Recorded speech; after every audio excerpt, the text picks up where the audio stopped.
కడుపుతో ఉన్నటువంటి ఆడవారు, ప్రెగ్నెంట్ లేడీస్ ఎవరైతే ఉన్నారో వారాహిదేవిని అర్చన చేయవచ్చా అని అడుగుతున్నారు. 6వ నెల పూర్తయ్యేంత వరకు అన్ని రకాల పూజలు చేసుకోవచ్చు.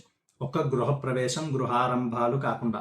ఎందుకంటే అక్కడ గుమ్మడికాయ కొట్టడము అనేటువంటిది, కొబ్బరికాయ కొట్టడం వంటి ఆచారాలు ఉంటాయి. అవి బలిహరణలు. ఇక్కడ పూజలలో 6వ నెల పూర్తయ్యేంత వరకు చేసుకోవచ్చు. ఎప్పుడైతే 7వ నెల ప్రవేశిస్తుందో అప్పుడు కడుపులో ఉన్నా కూడా శిశువుకి బయట వాతావరణం ఏ విధంగా ఉంటుందో అంతా తెలుస్తుంది. అలాగే బయటకు వచ్చి బతికేటువంటి లక్షణం వచ్చేస్తుంది.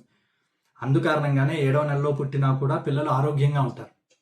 కాబట్టి 6వ నెల చివరి వరకు ఉన్నటువంటి స్త్రీలు ఎవరైతే ఉన్నారో అందరూ కూడా వారాహిదేవి అర్చన చేసుకోవచ్చు. అయితే కొబ్బరికాయలు అవి కొట్టడం కాకుండా పళ్ళని నైవేద్యంగా పెట్టండి.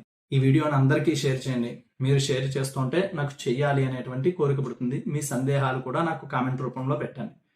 సర్వే జనా సుఖినో భవంతు.